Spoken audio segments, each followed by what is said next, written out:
On ne parle que de ça. Elle a 350 ans, c'est la plus ancienne des entreprises du CAC 40 et c'est l'une des plus anciennes entreprises industrielles du monde. Et pourtant, elle ne fait pas son âge. Pierre-André de Chalendar, bonjour. Bonjour. Merci d'être ici. Vous êtes le président de Saint-Gobain. Saint-Gobain qui fête donc ses 350 ans cette année. Comment on parvient à convaincre que cette vieille dame de 350 ans est une championne de l'innovation? En bougeant tout le temps, en lançant des choses tout le temps. D'abord, on est reconnu comme ça. Une des choses qui me rend le plus fier et qui est un grand sujet de fierté pour Saint-Gobain, c'est que depuis 4 ans, il y a un classement fait par Reuters des entreprises les plus innovantes au monde. Eh bien, Saint-Gobain fait partie de 100 entreprises les plus innovantes au monde. Et on a comme voisine Google, Apple. Donc, on est certainement la plus ancienne dans ce classement. Alors, suivre la machine infernale des avancées technologiques pour un mastodonte comme Saint-Gobain qui compte 180 000 salariés dans 66 pays, c'est pas un peu compliqué? Il suffit d'être organisé et on est très décentralisé. Donc, en fait, il y a plein d'endroits différents, ce qui nous permet d'avoir l'agilité. Et vous savez, l'agilité, c'est important pour innover. Mais c'est encore plus important aujourd'hui dans le monde qui s'accélère avec l'irruption de la révolution numérique qui touche tous les métiers et les métiers de Saint-Gobain aussi. Alors à propos de cet anniversaire des 350 ans et à propos d'innovation justement, vous venez d'inaugurer sur la place de la Concorde à Paris 4 pavillons futuristes.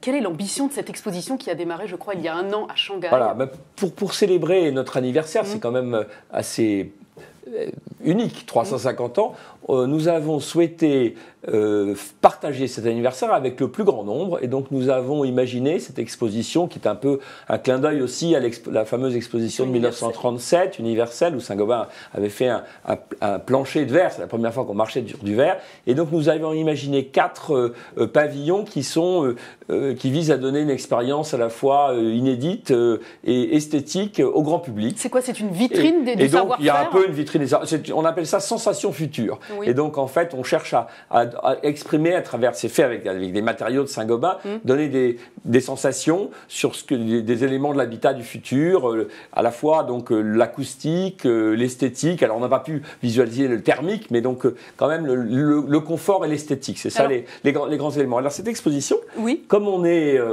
depuis 350 ans, on est devenu très international, on est présent dans 66 pays et donc on a voulu la faire parcourir le monde. Donc on a commencé en janvier à Shanghai sur le Bund, la Chine, l'Asie, terre d'opportunités pour le futur, et donc on a beaucoup de marchés potentiels. Après on l'a mis dans des containers, elle est allée sur des bateaux jusqu'à Sao Paulo, puis après Philadelphie, donc 2 continents, Amérique du Nord, Amérique du Sud, dans lesquels Saint-Gobain et en particulier Brésil, États-Unis, on a une présence extrêmement importante et très dynamique. Et puis bien évidemment, la 4e étape, Paris, Paris qui est la France, qui est quand même là où nous avons été créés, tout a commencé avec Colbert, et puis la France au cœur de l'Europe, donc tous les Européens, on les attend, d'ailleurs il y en a plein qui sont en train de venir, nos clients, nos partenaires de toute l'Europe, puisque Saint-Gobain est très présent dans toute l'Europe. À propos d'innovation toujours, puisque vous parliez de ces pavillons en mettant en avant le fait qu'ils représentent et ils mettent en avant les innovations de l'habitat du futur, de l'habitat durable, quelles innovations concrètes, quelles solutions concrètes, quels matériaux feront partie de notre habitat, de nos maisons dans quelques années, dans quelques mois? Il y a un certain nombre de choses qui existent déjà, c'est beaucoup des combinaisons, des systèmes, et qui répondent à la notion de confort. Donc le confort visuel, donc c'est beaucoup des vitrages. Alors les vitrages, ils étaient passifs, mais passifs, ça veut dire qu'ils arrêtaient la lumière, le soleil quand il était trop fort, ou empêchaient le froid de sortir. Maintenant, ils deviennent actifs et intelligents. Nos derniers vitrages électrochromes, ils changent de couleur et d'aspect avec une impulsion électrique en quelques minutes. Et donc ça devient un peu comme une lunette de soleil. Donc il n'y a plus d'éblouissement, il n'y a plus besoin d'air conditionné l'été, il n'y a plus besoin de store. Voilà. Donc les vitrages deviennent actifs. L'acoustique, on a fait des progrès extrêmement importants. Vous savez, l'acoustique, c'est quelque chose qui se développe. Le confort, c'est aussi beaucoup l'acoustique.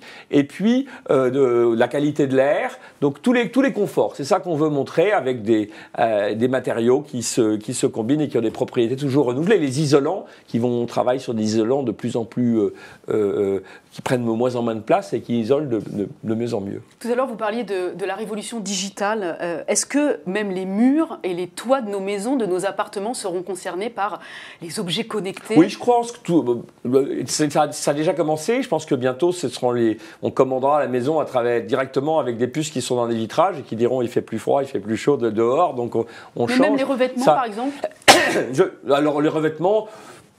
C'est possible. Oui, on peut imaginer. On peut imaginer plein de choses. Ce qui va faire beaucoup évoluer les choses dans la construction, c'est le fait que les gens vont mesurer.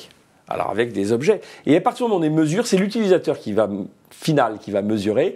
Et donc il va vouloir s'intéresser à qu'est-ce qui permet que ce soit mieux ou pas. Et donc nous, ça change complètement la perception. Ça veut dire qu'il faut qu'on travaille avec l'utilisateur final et pas uniquement avec les professionnels qui mettent en œuvre. Parce que l'utilisateur final, avec son smartphone, bientôt il va savoir plein de choses. C'est lui qui saura. Il remplacera presque l'artisan. Il ne va pas le remplacer, mais il va avoir un dialogue où l'artisan il a intérêt à être calé parce qu'on sait beaucoup de choses avec un smartphone maintenant. Alors parler d'habitat durable, ça ne concerne pas seulement les performances écologiques des bâtiments, ça concerne évidemment en amont l'impact de l'industrie et des industriels sur l'environnement au moment de la production des fournitures, des matériaux.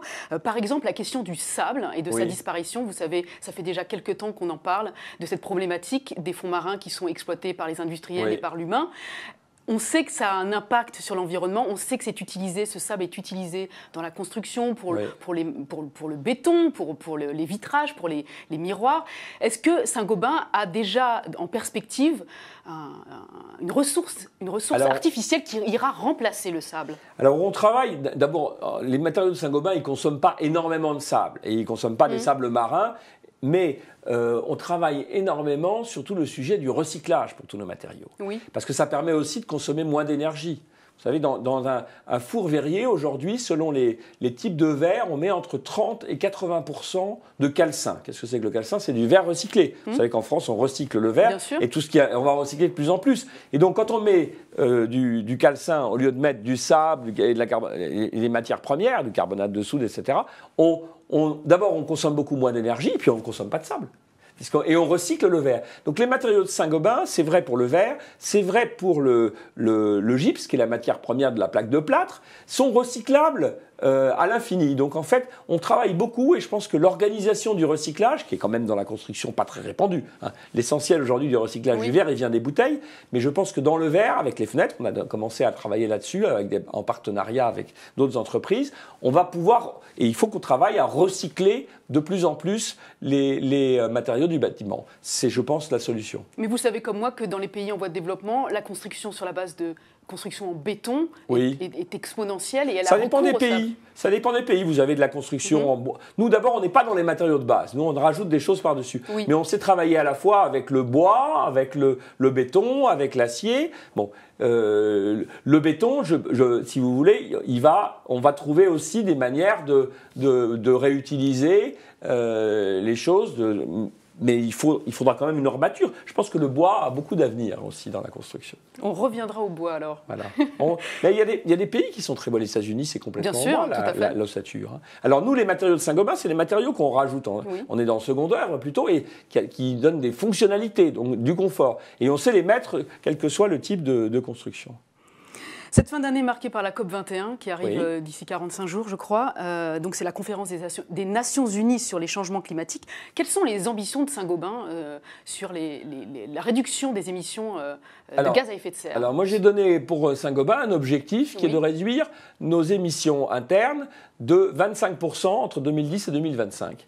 Et donc on le fait. Mais ce qui est très intéressant de savoir, c'est très important quand même. C'est assez important et ça ne va pas être facile. Il va falloir faire des projets de R&D supplémentaires. Mais ce qui est très intéressant, c'est que Saint-Gobain en fait est un contributeur. Alors ça n'empêche pas qu'il faille travailler en interne, mais la contribution de Saint-Gobain à la réduction de gaz à émissions de fer, elle est considérable. Considérable. C'est parce que en fait, à chaque fois qu'on produit un double vitrage. Il faut un peu d'énergie pour le produire. Et donc, on émet les gaz à effet de serre. Mais après, en 4 mois d'utilisation, par les réductions du chauffage ou de l'air conditionné que ça permet, en 4 mois, les gaz à effet de serre ont été remboursés. Donc c'est une annulation finalement. Oui. Donc sur la durée de vie d'un vitrage, mettons 20-30 ans, eh bien, ça fait souvent 100 fois. Donc en fait, je caricature parce qu'il faut qu'on fasse des efforts en interne. Mais si on veut faire des économies de gaz à effet de serre dans le bâtiment, qui est presque plus du tiers en Europe des émissions de gaz à effet de serre, ben, il faut qu'il y ait encore plus de produits de Saint-Gobain. Donc on est à la fois un peu un problème, mais on est beaucoup la solution. C'est ce que vous cherchez en tout cas. Et en fait, c'est ce qu'on essaye à expliquer aussi, c'est que la lutte contre le changement climatique, les entreprises sont la solution. Si on a besoin des entreprises, il faut qu'elles puissent expliquer comment ça se passe. Donc votre objectif, c'est d'arriver à une annulation finalement de votre impact pratiquement. Ah non, nous on fait beaucoup mieux que l'annuler, mais il y a beaucoup d'industriels qui n'y arriveront pas. Non, nous on fait beaucoup mieux, mais il faut faire encore mieux, c'est-à-dire avoir des produits toujours plus performants qui permettent dans la construction, mais maintenant on sait le faire, on fait faire des maisons qui sont à énergie positive même. Mais c'est aussi dans la production de nos matériaux, on n'est pas exempt de continuer à faire des progrès. Mais on n'arrivera pas, je pense qu'on ne saura jamais faire du verre sans énergie. Donc, si vous voulez, alors on pourra avoir une énergie qui sera de plus en plus décarbonée. Mais l'énergie, c'est la vie. Il ne faut pas aussi s'imaginer qu'on va... c'est pour ça, d'ailleurs, dans les bâtiments, moi, j'aime beaucoup mieux parler de confort thermique que d'économie d'énergie. Parce qu'on peut réduire... Le bénéfice, c'est pour tout le monde. Voilà. Pour celui qui vit à l'intérieur et pour celui qui est à l'extérieur. Une maison, et quand on mesurera, qui est bien réglée en température, et où on n'utilise pas de chauffage, parce qu'on arrive, ou très peu de chauffage, ben c'est aussi plus confortable. Merci beaucoup Pierre-André de Chalandard d'être venu au Figaro nous parler donc des innovations de Saint-Gobain et de cette exposition en ce moment place de la Concorde à Paris. C'est jusqu'au 31 octobre. C'est jusqu'au 31 octobre, donc tout à fait. 4 pavillons. Et c'est ouvert à tous. Et c'est ouvert à tous et c'est gratuit. Et c'est gratuit. Merci beaucoup. Merci.